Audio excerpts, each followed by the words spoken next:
실제로 외계인이 우리 눈앞에 나타나서 우리랑 만날 수 있을까? 낮에 하늘을 바라보면 태양이 3개가 떠 있는 거죠. 굉장히 심상치 않은 전파 신호가 있었습니다. 혹시 외계인들이 의도적으로 보낸 건 아닐까? 그 행성계에 있는 지적 생명체들이 우주부에서 발전한 거예요.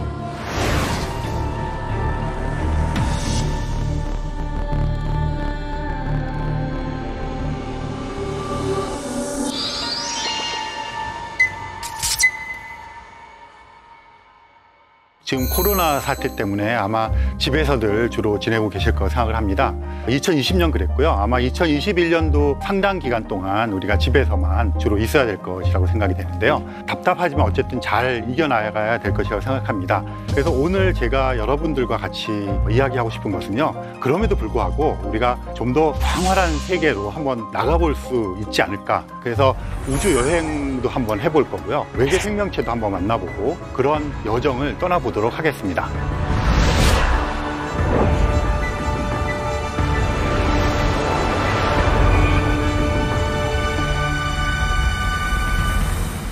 외계 생명체 그러면 어떤 것들이 생각이 나십니까? 아무래도 머리가 이렇게 크고 팔다리가 굉장히 가느다란 그런 외계인을 많이 떠올리셨을 거라 생각합니다. 그런데 실제로 과학자들은 외계인이 우리 눈앞에 나타나서 우리랑 만날 수 있을까? 그 지점에 대해서는 조금 주저하고 있는 것 같아요. 여러 가지 이유로. 하지만 외계 생명체를 만날 수 있는 또 다른 방법들을 생각하고 있습니다. 최근에 굉장히 이슈가 되고 우리들의 희망의 끈을 더 길게 가져갈 수 있도록 해주는 외계 지적 생명체와 관련된 몇 가지 관측적인 사실이 있었거든요. 그러니까 그 얘기를 조금 풀어보도록 하겠습니다. 지구에서 가장 가까운 별이 어떤 별인지 아시나요? 의외로 초등학생들을 정확히 잘 맞추는데요. 어른들은 잘 못 맞추는 경향이 있습니다. 지구에서 제일 가까운 별은 태양입니다. 태양은 별이고요. 그 항성이라고 부릅니다. 그리고 태양 옆에 있는 수성, 금성, 지구, 화성 이런 것들이 행성이죠. 그런데 어른들은 밤을 생각합니다. 일단 밤을 생각하고 밤에서 어느 게 제일 가깝지? 이건 지금 머리를 써야 되는데?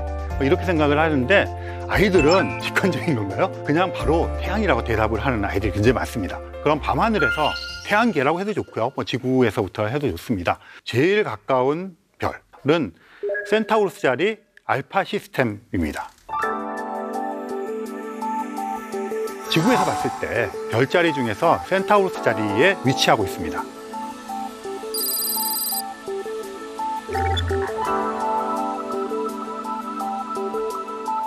시스템이라고 했잖아요. 센타우루스 자리 알파 A별, 센타우루스 자리 알파 B별, 그리고 프록시마란 별, 이렇게 3별이 모여 있는 시스템입니다. 거기에는 프록시마 B라고 하는 행성이 존재를 하고요. 낮에 하늘을 바라보면 태양이 3개가 떠 있는 거죠. 지구에는 태양이 하나밖에 없잖아요.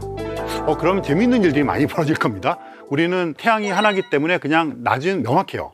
태양이 떠 있을 동안은 우리가 낮이라고 부릅니다. 태양이 지면 밤이고 깜깜해지는데요. 프록시마 B라고 하는 행성에서 하늘을 바라보면 어떻게 될까요? 태양이 3개가 떠 있는데 태양이 2개만 떠 있을 때도 있겠죠. 1개만 떠 있을 때도 있겠죠. 하나도 없을 때가 있겠죠. 그러면 낮이라는 단어가 낮 1, 낮 2, 낮 3 이렇게 되겠네요. 별의 종류에 따라서. 그래서 우리가 상상하는 것과는 굉장히 다른 세계가 펼쳐질 거라 생각합니다. 그런데 이 프록시마라고 하는 별의 주위에서 날아오는 굉장히 심상치 않은 전파 신호가 있었습니다. 2020년 말쯤에 알려졌는데요. 영국의 가디언지라고 하는 데서 연구 결과가 나오기 전에 미리 발표를 해버렸어요. 프록시마라고 하는 별에서 전파 신호가 왔는데 이게 그냥 별에서 오는 전파 신호가 아니라 외계인이 보내는 전파 신호일지도 모른다는 기사를 내보냈어요. 외계인을 찾는 거 좋아하는 사람들은 또 흥분했겠죠. 그랬는데 이 전파 신호가 온 것이 왜 중요하냐 하면 과학자들이 그동안 태양계 내를 비교적 오랫동안 탐색을 했어요. 그랬는데 화성이라든지 다른 몇 곳에서는 박테리아나 미생물 같은 생명체가 있을지도 모르겠다는 희망을 가질 만한 증거들이 좀 있었어요. 그런데 아무리 생각을 해봐도 지적 생명체, 지구인 같은 생명체는 태양계 내에는 없는 것 같아요. 거의 99.9%. 그렇다면 어떤 별이 있고 그 주위에 행성이 돌고 있는 또 다른 태양계에서 희망을 걸고 찾아야 되잖아요. 그런데 태양계에서 제일 가까워요. 가까운 곳에서 뭔가 발생된다는 건 되게 고무적이잖아요. 물론 못 가봅니다. 제일 가깝다고 해도 빛의 속도로 4.3광년을 가야 됩니다. 우리가 가지고 있는 로켓이 있거든요. 1초에 막 20km씩 날아가는 로켓이에요. 그러면 서울 시내에서 분당이나 일산까지 1초 만에 뿅 가는 그런 속도거든요. 그런 속도로 가서 8만 년을 가야 돼요. 그러니까 이거는 가기가 되게 힘들잖아요. 그래서 이제 과학자들이 주목한 것이 가지 않고도 그쪽에 어떤 외계인이 있는지를 찾아보는 방법을 궁리했어요. 이런 거죠. 지구를 외계인 천문학자가 관측을 하면 핸드폰, 라디오, 텔레비전에서 나오는 인공적인 전파 신호가 있어요. 그렇다면 다른 행성에도 우리가 전파 망원경을 가지고 관측을 해서 핸드폰, 라디오, 텔레비전 같은 인공적인 전파 신호가 나오면 이런 것들을 만들어낼 수 있는 문명을 건설했을 것이고, 그렇다면 거기에는 우리 정도 되는 지적인 능력을 가진 외계인이 있을지도 몰라라고 개연성 있게 주장이 될 거잖아요. 그래서 실제로 외계 지적 생명체를 탐색하는 세티 과학자들이 전파 망원경을 가지고 인공적인 전파 신호를 포착하려고 지난 한 60여 년 동안 노력을 해왔어요.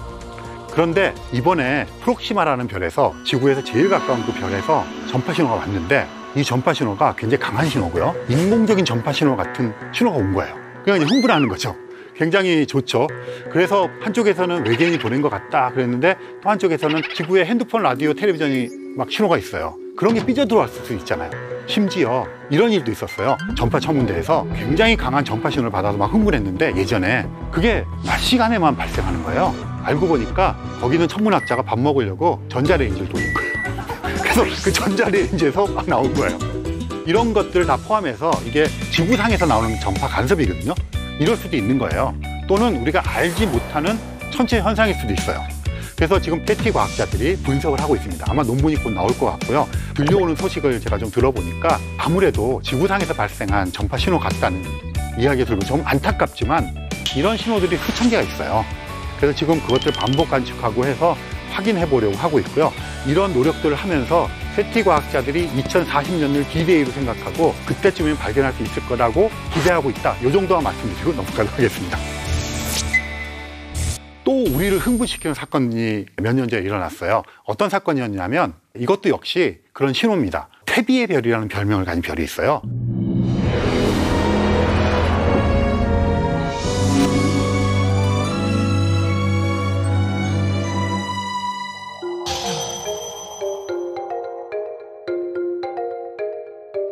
이 별은 원래 밝기가 이렇게 변하는 별입니다.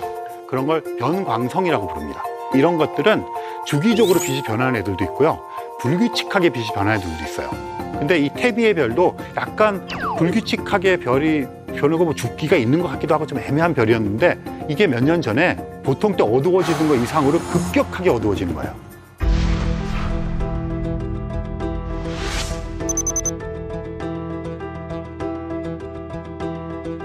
그러니까 뭔가 자연 상태에서 어떤 신호라든가 빛이 나누면 그냥 우리가 알고 있는 물리학적인 상식 내에서 해석이 가능한데, 그것을 벗어났을 때 인공적이지 않을까? 인위적이지 않을까? 이런 의심을 하는 거거든요. 근데 이 태비의 별의 어두워지는 폭이 너무 급격한 거예요. 빠른 시간 내에. 그래서 의심을 하기 시작했죠. 관측을 또 하고 해서 사실은 그 별이 도너츠처럼 먼지를 둘러싸고 있는데, 이 두께가 두꺼워지는 지점이 마침 그 지역을 지나가서, 그러면 이제 먼지에 빛이 흡수가 되잖아요. 그래서 급격히 어두워졌다. 그렇게 이제 가정을 해봤어요. 그럼 이런 먼지들이 그 정도의 양으로 존재하는지를 관측을 해보면 됩니다. 해서 딱 떨어져서 그거라 그랬으면 이제 종결되는 건데, 그럴 수도 있고 안 그럴 수도 있게 관측된 거죠. 그래서 기각은 못했습니다. 이럴 개연성이 높아진 거죠. 근데 그러기에는 그 전에 그러면 왜 그렇게 어두워지지 않았어? 라고 또 질문을 할 수가 있잖아요. 그래서 그렇게 고정되어 있는 어떤 도넛 모양의 먼지 같은 띠가 아니라 굉장히 많은 혜성들이 막 돌아다니면서 가리는 거예요. 그 별을. 별 앞에 가리니까 어두워지는 거죠. 그렇게 해서 계산을 해봤어요. 그랬더니 혜성이 어느 정도 많아야 되는데 너무 많아요. 그렇게 많은 혜성들이 그런 각도로 보이면 어두워질 수도 있지만 그렇게 될 확률이 얼마나 있을까? 이러니까 이것도 그럴 수도 있고 안 그럴 수도 있는 거예요.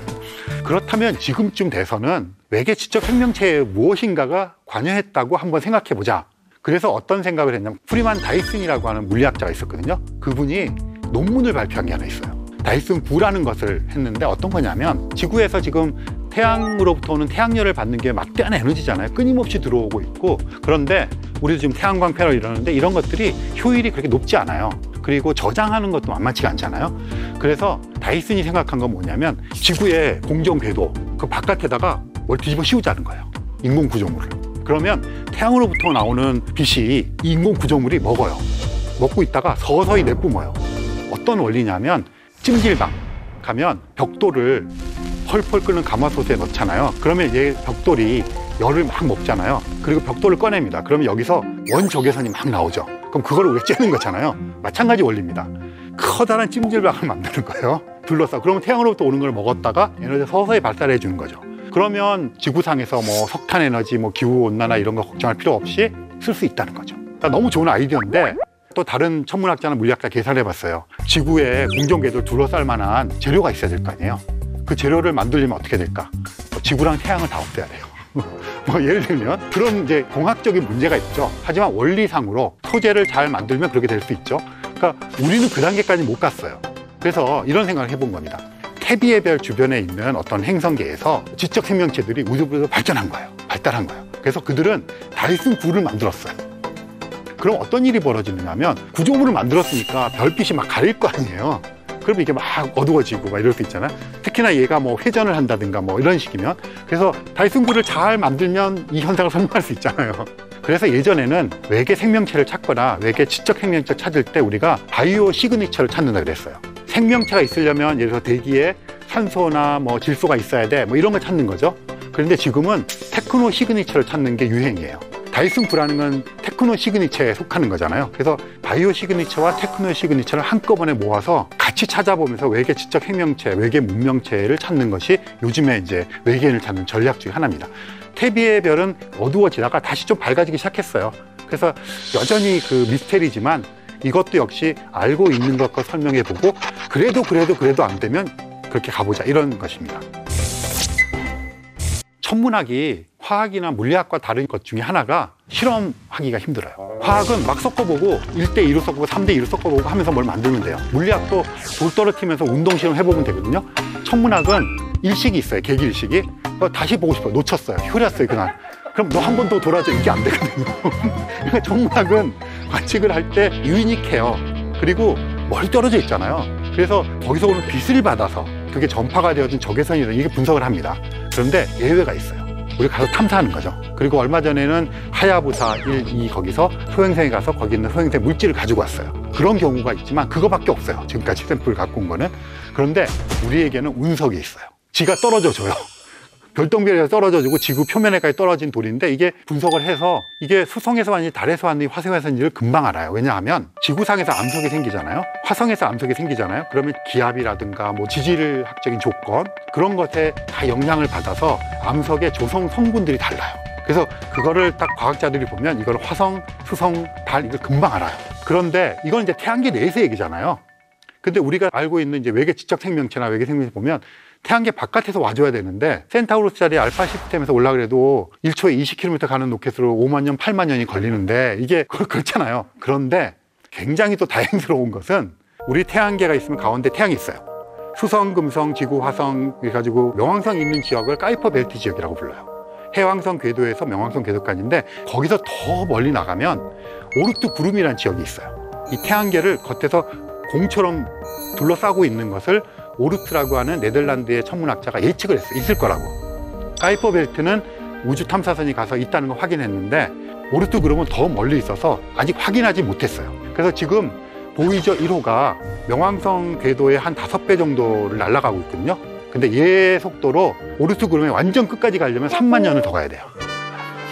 그리고 안쪽 오르트 그룹, 바깥쪽 오르트 그룹이 있거든요. 안쪽 오르트 그룹에 도달하는 데는 몇백 년이면 될 거라고 생각해요. 그 오르트 그룹에 해성의 시합 또는 해성의 고향이라고 해서 이 얼음 돌덩어리들이 많이 모여 있어요. 그러다 얘네들이 안쪽으로 들어와서 해성이 되고 이런 거거든요. 태양계가 그렇게 생겼어요. 그러면 다른 태양계도 바깥에 오르트 그룹이 있을 거 아니에요. 그럼 거기에 소행성이 되거나 해성이 되는 그런 돌덩어리 얼음 알갱이들이 되게 많을 거 아니에요. 그런데 우리 태양계는 우리 은하의 중심을 1초에 250km 속도로 이렇게 공전을 해요. 마치 지구가 태양계를 돌듯이. 근데 돌다 보면 별들 사이의 거리가 가까워지기도 하고 멀어지기도 하거든요. 가까워지면 이쪽 오르트 그룹하고 저쪽 오르트 그룹 사이에 막 교란이 생길 거 아니에요. 그럼 태양계 내에 있는 오르트 그룹에 있던 얼음덩어리, 돌덩어리가 튕겨져 나가고요. 딴 데 있던 게 튕겨져 와요. 그러면 생각해 보실 수가 있죠. 그렇게 해서 튕겨져 나온 이것이 또 돌다가 태양계로 들어올 수가 있어요. 그러면 우리는 운석이 문제가 아니라 다른 태양계에 있는 거를 우리가 볼 수 있잖아요. 그런 애를 발견했어요.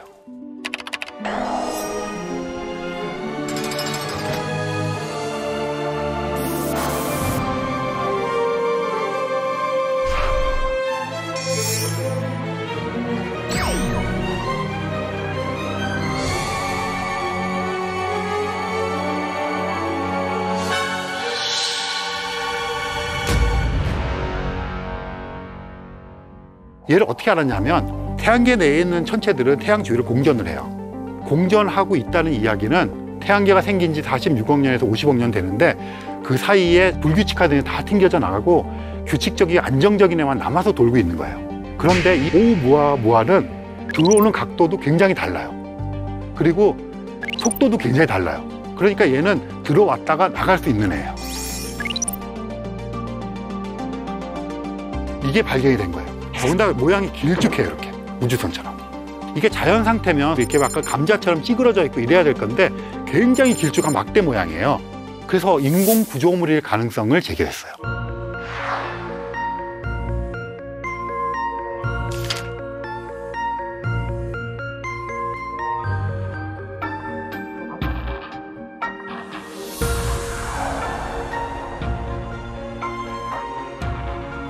이 자체가 우주선이냐? 이 자체가 우주선이라는 증거가 없어요. 거기에 인공 구조물이 얹혀져 있거나 이럴 가능성도 있잖아요. 만약에 우리가 어떤 소행성을 태양계 바깥으로 날려보낸다고 쳐봅시다. 그럼 거기다가 사람이 살지는 못해도 전파 신호를 뭐 100년에 한 번씩 내는 장치를 한다든가 다른 거를 섞어 놓을 수도 있잖아요. 그래서 얘를 자연 상태라고 보고 관측하는 것에 덧붙여서 전파 관측을 해봤어요. 인공적인 전파 신호가 있는지. 굉장히 바람을 가지고 봤죠. 혹시 외계인들이 의도적으로 보낸 건 아닐까? 그랬는데 전파 신호를 포착하지는 못했어요. 그래서 일단 1번, 이것은 태양계 바깥에서 왔다는 것은 명확해요. 궤도상. 그 다음에 길쭉하다는 것도 이제는 거의 명확해요. 그 다음에 성분이, 암석 성분이 많을 거라는 건 확실해요.